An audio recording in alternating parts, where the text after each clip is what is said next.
Thermogenesis. सही। हमें ये भी पता है कि थर्मोजेनेसिस को हम जिस टॉपिक के अंडर पढ़ रहे हैं वो है थर्मो रेगुलेशन। थर्मो रेगुलेशन के बारे में हमने उस दिन पढ़ा हुआ था कि ऑर्गेनिज्म की वो एबिलिटी जिसमें वो अपने इंटरनल एनवायरनमेंट में टेम्परेचर को मेंटेन करता है, that is known as what, thermoregulation. सही। अब बॉडी के अंदर जो हीट प्रोड्यूस होगा that will be known as thermogenesis. The process of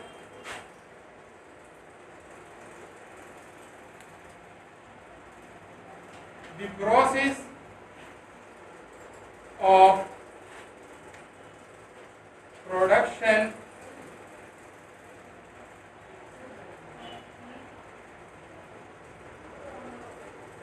of heat is known as what, thermogenesis। वो प्रोसेस बच्चे जिसमें हमारे पास हीट की प्रोडक्शन होगी that will be known as what, thermogenesis। अच्छा, लेकिन यहाँ पे जो हम थर्मोजेनेसिस पढ़ेंगे वो होगा थर्मोजेनेसिस इन ह्यूमंस। अब ह्यूमन में जो हीट प्रोड्यूस होता है तो हीट की वजह से टेम्परेचर का लेवल रेंज कौन सा होगा? हीट की वजह से बॉडी के अंदर टेम्परेचर का रेंज क्या होगा? यहाँ पे जो टेम्परेचर का रेंज है with in the internal environment of human that is 36.4 to 37.3 degree centigrade. इस रेंज पे हमारे इंटरनल एनवायरनमेंट में टेम्परेचर मेंटेन होता है आपके पास। अब आपके पास आपकी बॉडी में थर्मोजेनेसिस की फिर आपके पास टू टाइप्स है। एक आपके पास है शिवरिंग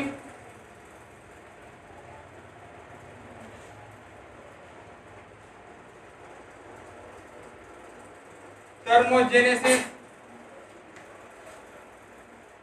और सेकंड है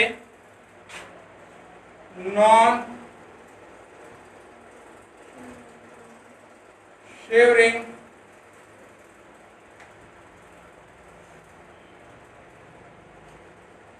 थर्मोजेनेसिस। दोनों में हीट प्रोड्यूस होगा। नाम से पता चल रहा है शिवरिंग थर्मोजेनेसिस। शिवरिंग थर्मोजेनेसिस में ये होगा, शिवरिंग का मतलब है कपकपाना। यहाँ पे जो आपके मसल की इनवॉलंटरी मूवमेंट होगी that will be known as what, shivering. इस शिवरिंग की वजह से बॉडी के अंदर जो हीट प्रोड्यूस होगी that will be known as what, shivering thermogenesis. ये आमतौर पे कब होता है? हमारे पास जब टेम्परेचर एक्सटर्नल एनवायरनमेंट का कम होता है, उस केस में फिर हमारे पास जो excess amount of heat body को चाहिए होता है अंदर भी हीट प्रोड्यूस होता है। बट इसके साथ साथ जो शिवरिंग का प्रोसेस स्टार्ट हो जाता है तो शिवरिंग की वजह से भी बॉडी के इंटरनल एनवायरनमेंट में हीट प्रोड्यूस होगा। एक सेकंड क्या है? Non shivering thermogenesis. यहाँ पे भी हीट प्रोड्यूस होगा, लेकिन यहाँ पे जो हीट प्रोड्यूस होगा वो बॉडी क्या इंटरनल एनवायरनमेंट में जो मेटाबॉलिक एक्टिविटीज हो रही है, बॉडी के अंदर जो मेटाबॉलिक एक्टिविटीज होगी उन एक्टिविटी की वजह से जो हीट प्रोड्यूस होगा that will be known as non shivering thermogenesis. Means कि यहाँ पे शिवरिंग नहीं होगी लेकिन फिर भी इंटरनल एनवायरनमेंट में हीट प्रोड्यूस होगा आपके पास। अब यहाँ पे जो हीट प्रोड्यूस होगा इसके लिए फिर हमारे पास टू हार्मोन्स रिस्पॉन्सिबल होंगे। एक होगा थायरोजीन हार्मोन और सेकंड होगा एड्रेनलिन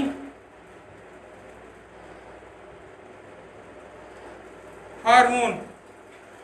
हमें ये भी पता है थायरोजीन हार्मोन वो हार्मोन होगा जो सीक्रेट होता है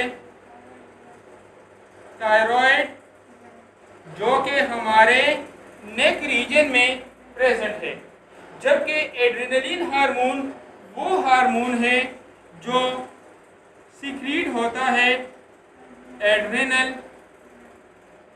ग्लैंड। फिर एड्रेनल ग्लैंड में 2 रीजन है, एक है adrenal cortex and adrenal medulla. ये प्रोड्यूस होगा एड्रेनल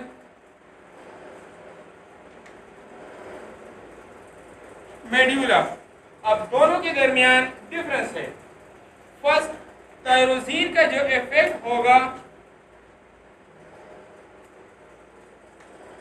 वो लॉन्ग टर्म होगा, एड्रेनलिन का जो इफेक्ट होगा this will be short term होगा। लॉन्ग टर्म का ये मतलब है कि जो हीट प्रोड्यूस होगा वो लंबे अरसे के लिए बॉडी के इंटरनल एनवायरनमेंट में टेम्परेचर को मेंटेन कर सकेगा। यहाँ पे जो हीट प्रोड्यूस होगा वो इतना हीट होगा कि उससे टेम्परेचर कम टाइम के लिए मेंटेन होगा। इट्स मीन कि यहाँ पे हीट ज़्यादा प्रोड्यूस होगा, यहाँ पे हीट हमारे पास कम प्रोड्यूस होगा। समझ आ रही? यहाँ पे जो हीट प्रोड्यूस होगा वो for a long time body के इंटरनल एनवायरनमेंट के टेम्परेचर को मेंटेन करेगा। यहाँ पे जो हीट प्रोड्यूस होगा वो कम टाइम के लिए बॉडी के इंटरनल एनवायरनमेंट में टेम्परेचर को मेंटेन करेगा। अब ये तो आपके पास वो हार्मोन्स है। अब यहाँ पे देखिए, यहाँ पे कोई भी शिवरिंग नहीं हो रही, शिवरिंग नहीं है, लेकिन फिर भी इंटरनल एनवायरनमेंट में हीट प्रोड्यूस हो रहा है।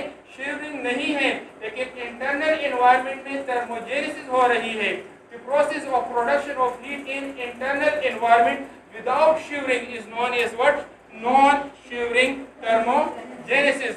2 हार्मोन हैं, थायरोसिन एंड एड्रेनलिन। एमसीक्यूज में आ सकता है कि इन दोनों में से इफेक्ट किसका ज्यादा है। आपके पास ऑप्शन होगा थायरोसिन हार्मोन आपके पास। क्लियर? ये तो बच्चे आपके पास वो थर्मोजेनेसिस के टाइप से। अब बॉडी की कोशिश होती है, बॉडी के ऊपर जो एक्सटर्नल एनवायरनमेंट है वो एक साथ नहीं रहता। बॉडी के एक्सटर्नल एनवायरनमेंट में टेम्परेचर चेंज होता रहता है। अब इन दिनों में जो टेम्परेचर है वो हाई है। तो जब टेम्परेचर हाई है, हाई टेम्परेचर के मुताबिक बॉडी की अपनी एडॉप्टेशन होगी, और जब एक्सटर्नल एनवायरनमेंट में टेम्परेचर कम होगा तो उसके मुताबिक बॉडी की अपनी एडॉप्टेशन होगी।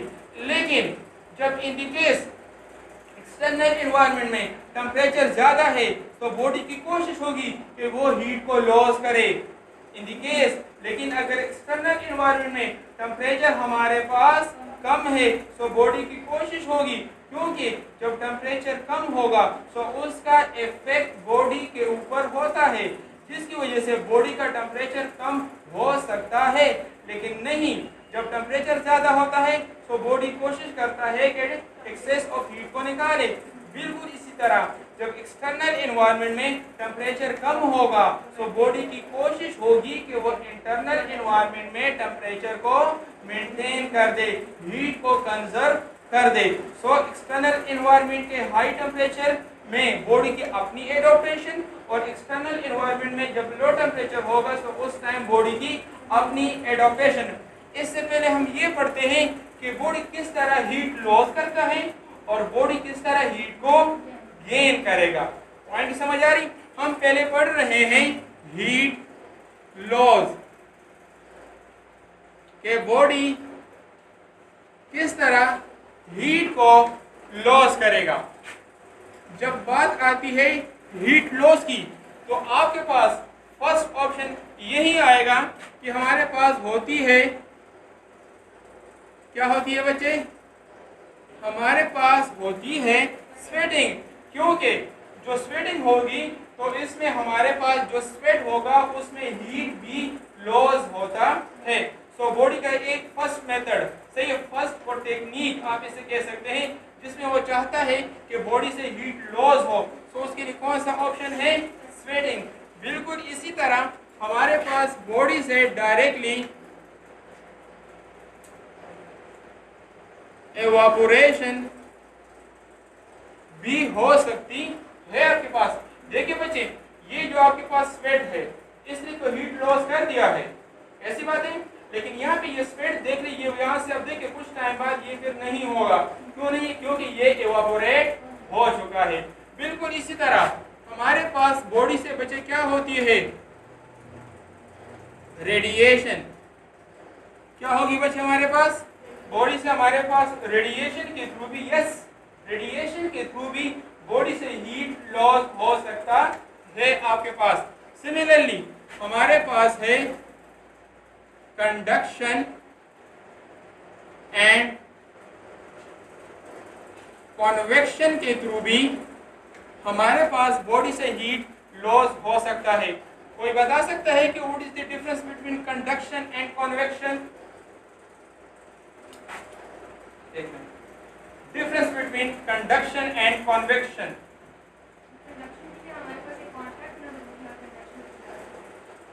अच्छा, यहां से हीट किस तरह लॉस होगा और कन्वेक्शन से हीट किस तरह लॉस होगा?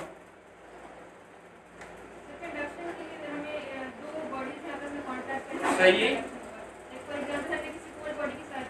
गुड, शाबाश, सही, बिल्कुल हीट ट्रांसफर हो जाएगा, यस। और कन्वेक्शन में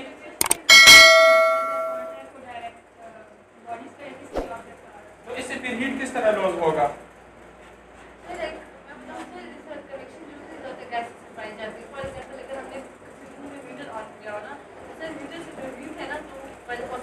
कल आप लोगों ने मुझे फाइनल इसके बारे में बताना है, कन्वेक्शन के बारे में, कि कन्वेक्शन आप लोगों ने फिजिक्स में पढ़ा होगा, सही, कि आपके पास कन्वेक्शन क्या होता है, इंतहाई आसान है।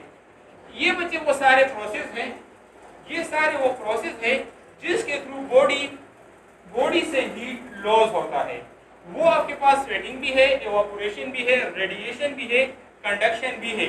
अब जिस तरह बॉडी हीट लॉस करवाने के लिए ये सारे प्रोसेस करवाता है, इसी तरह इंटरनल एनवायरनमेंट में हीट को कंजर्व करने के लिए, हीट को स्टोर करने के लिए, हीट को लॉस होने से बचाने के लिए डिफरेंट एडॉप्टेशन करेगा। तो यहाँ पे हमारे पास जो हीट कंजर्वेशन होगी उसके लिए कौन से मेथड होंगे? फर्स्ट मेथड, एक तो बच्चे आपके पास ये होगी कि हमारे पास स्वेटिंग जो होगी वो अब रिड्यूस हो जाएगी, ये बात, क्योंकि स्वेटिंग से आ रही हीट लॉस होता है और बॉडी में पहले से हीट वो कम है, तो हीट बचाने की कोशिश की जाएगी। तो यहाँ पे जो स्वेटिंग का प्रोसेस है वो स्टॉप हो जाएगा। दूसरा बच्चे हमारे पास होती है, दैट इज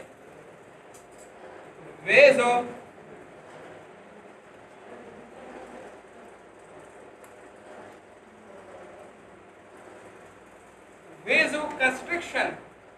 वेज़ोकंस्ट्रिक्शन में क्या होगा, वो ब्लड वेसल जो स्किन की तरफ हीट लेके आ रहा है उसका साइज कम, ब्लड फ्लो कम, हीट भी उसमें कम फ्लो होगा, तो कम से कम हीट वो भी स्किन के थ्रू रिलीज होगा। क्लियर यहाँ तक?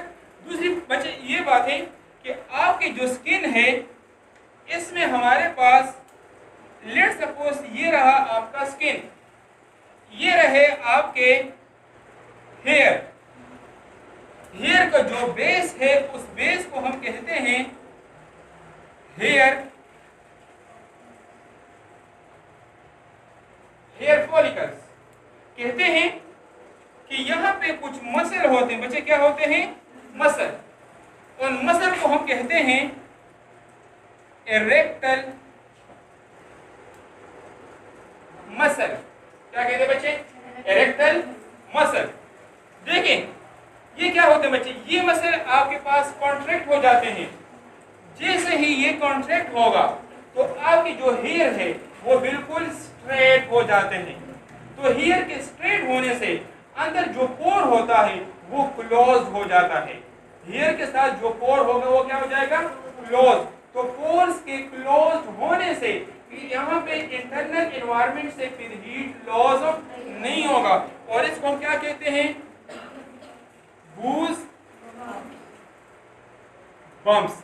ये आम तौर पे हमारे पास कब होता है?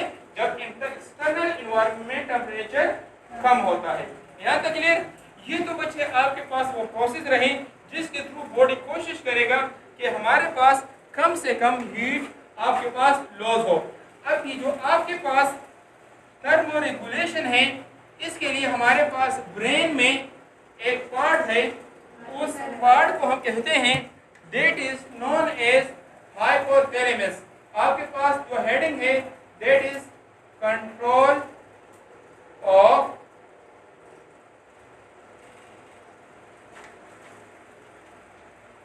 क्या है, कंट्रोल ऑफ टेम्परेचर। पॉइंट समझ आ रही है बच्चे? क्या है आपके पास? Control of temperature. अब जिस तरह बच्चे मैंने आपको बता दिया कि ये रहा ब्रेन, ये रहा सेरेब्रम, ये रहा इसका हाइपो, क्या है बच्चे आपके पास?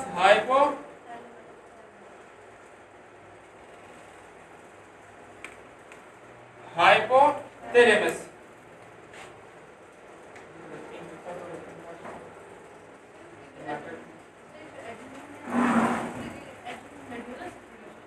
जी बच्चे, जी जी सही। एडेन मेड्यूल से ये हार्मोन प्रोड्यूस हो, नहीं ये तो यही पे होता है, जब जरूरत हो तो यहाँ से सिक्रीट हो। जी बच्चे, जी बच्चे आपके पास जो रेज इमिट होती है, बॉडी से भी इमिट होती है, बॉडी से भी रेज इमिट होती है, सही है। वो जो रेज इमिट हो रही वही आपके पास रेडिएशन है, सही है। अच्छा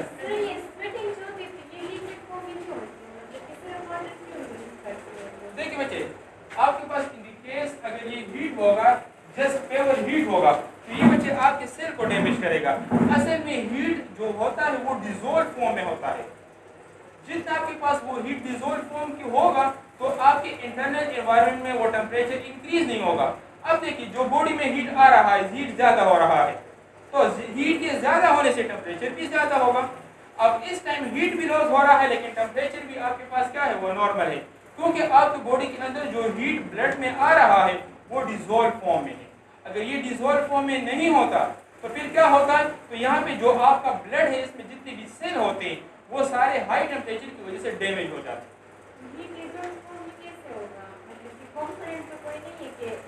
नहीं उस केस की बात नहीं करो बच्चे। देखिए आपने वो फर्स्ट ईयर में पढ़ा हुआ है कि हमारे पास हीट ऑफ, आपने स्पेसिफिक हीट ऑफ वाटर आपने पढ़ा हुआ है। जी हाँ, कि अगर आप चाहते हैं कि आपके पास वाटर है, आप उसका टेम्परेचर इंक्रीज करना चाहते हैं, तो जाहिर बात है उसको कि आप हीट देंगे, लेकिन असल में आप उसको जो हीट देंगे तो उसके टेम्परेचर को इंक्रीज करने के लिए आपके पास हीट भी ज्यादा होना जरूरी है। पॉइंट समझ आ रही? अगर आप वाटर का टेम्परेचर इंक्रीज करना चाहते हैं तो आप उसको हीट भी ज्यादा देंगे, क्योंकि जो हीट वाटर को मिल रहा है, उसके जो मॉलिक्यूल्स है, उसको जो हीट मिल रहा है वो कम हीट से टेम्परेचर इंक्रीज नहीं करता। उसको जो आप हीट देंगे वो ज्यादा से ज्यादा हीट को स्टोर करेगा। ऐसी बात है ना। हीट क्या है कि आप उसकी जो मॉलिक्यूल्स है, सही, उसकी मूवमेंट को आप इंक्रीज कर रहे हैं, ऐसी बात है ना। तो इस वजह से कहते हैं कि वो हीट उसको आप ज्यादा देंगे। हीट जितना ज्यादा होगा ज्यादा मूवमेंट होगी, लेकिन मूवमेंट करने के लिए जो लिक्विड मॉलिक्यूल है उसके टेम्परेचर को इंक्रीज करने के लिए आपने उसको हीट भी ज्यादा देना होगा। जितना हीट ज्यादा होगा तो टेम्परेचर इंक्रीज होगा। कम हीट जो देंगे वो वाटर के अंदर ही रहेगा, लेकिन उससे बाहर नहीं निकलेगा। सही है बच्चे? अच्छा, अब आपके पास कंट्रोल ऑफ टेम्परेचर, आपके पास ब्रेन का एक पार्ट है that is known as what, hypothalamus. Again temperature decrease होता है फिर भी स्टिमुलस, टेम्परेचर इंक्रीज होता है फिर भी स्टिमुलस है आपके पास। जब भी हाइपोथैलेमस को मैसेज मिलेगा कि टेम्परेचर को कंट्रोल करना है, तो देखिए हमारे पास यहाँ पे दो कंडीशन आ सकती है। एक हो सकता है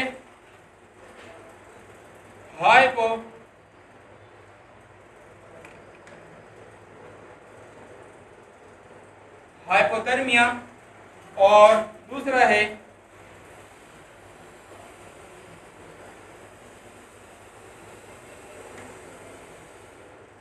हाइपरथर्मिया। हाइपोथर्मिया वो कंडीशन कंडीशन है जिसमें बॉडी का टेम्परेचर कम हो जाता है। और हाइपरथर्मिया क्या है आपके पास बच्चे, जब बॉडी का टेम्परेचर ज्यादा हो जाता है। अब देखें इन दी केस अगर हमारे पास बॉडी का टेम्परेचर क्या है बच्चे, कम है, तो इस टाइम हाइपोथैलेमस ऐसा क्या करेगा कि बॉडी के इंटरनल एनवायरनमेंट में टेम्परेचर मेंटेन हो। जब भी बॉडी के अंदर हमारे पास टेम्परेचर कम होता है तो हाइपोथैलेमस का जो फर्स्ट प्रोजेक्ट होगा, वो फर्स्ट टास्क हाइपोथैलेमस का क्या होगा कि ये मेटाबॉलिक एक्टिविटीज क्या करेगा, इंक्रीज करेगा। क्योंकि जब मेटाबॉलिक एक्टिविटीज इंक्रीज होगी तो बॉडी के अंदर हीट प्रोड्यूस होगा और टेम्परेचर भी इंक्रीज होगा। एक बार फिर हमारे पास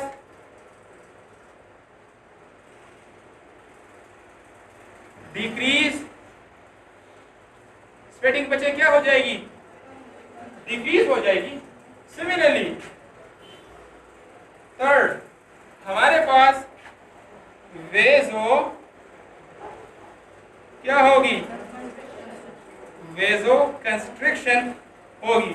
क्योंकि जब वेजो कंस्ट्रिक्शन होगी तो क्या होगा कि कम से कम ब्लड वो स्किन की तरफ आएगा और कम से कम हीट वो स्किन के थ्रू बॉडी से रिलीज होगा। ये तो बच्चे हाइपोथैलेमस वो चीजें करेगा जब बॉडी का टेम्परेचर कम होता है।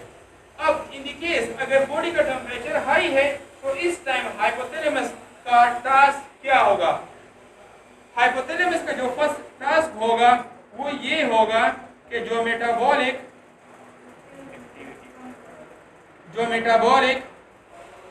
एक्टिविटीज होगी बच्चे वो क्या हो जाएगी, वो इंक्रीज हो जाएगी। क्योंकि आपके पास टेम्परेचर पहले से ज्यादा है, डिक्रीज के डिक्रीज होगी। शाबाश, आपके पास क्या होगी बच्चे, आपके पास डिक्रीज हो जाएगी। क्योंकि आपके पास पहले से आपके पास हीट ज्यादा है, ऊपर से आप मेटाबॉलिक एक्टिविटीज को भी ज्यादा कर दें तो बेचारा पहले ही से पड़ा हुआ है और भी टेम्परेचर इंक्रीज हो जाए।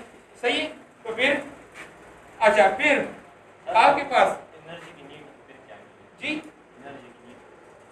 एनर्जी की एनर्जी की नीड देने के जो हीट प्रोड्यूस हो रहा है वही हीट वो आपके पास एनर्जी की नीड भी है। पॉइंट समझ आ रही, जो हीट आपके पास प्रोड्यूस हो रहा है वो एनर्जी की नीड भी है, लेकिन फिर भी वो बॉडी उस एनर्जी को यूज नहीं कर सकता क्योंकि टेम्परेचर इंक्रीज हुआ है और टेम्परेचर के इंक्रीज होने से एंजाइम काम नहीं कर रहे हैं। इसी वजह से हमारे पास अच्छा एक मिनट, इस टॉपिक को मैं खत्म करूँ फिर मैं आपके क्वेश्चन की तरफ आता हूं। सही बच्चे, अच्छा फिर आपके पास क्या है, जो स्वेटिंग होगी वो क्या होगी बच्चे, स्वेटिंग आपके पास बच्चे क्या होगी, इंक्रीज हो जाएगी। फिर आपके पास वेजो कंस्ट्रिक्शन में हमारे पास बच्चे क्या होगा, यहाँ पे देखिए वेजो कंस्ट्रिक्शन यहाँ पे थी, यहाँ पे क्या है, टेम्परेचर तो पहले से ज्यादा है, क्या है, एक्सेस ऑफ हीट को बॉडी से रिलीज करने की कोशिश करेंगे।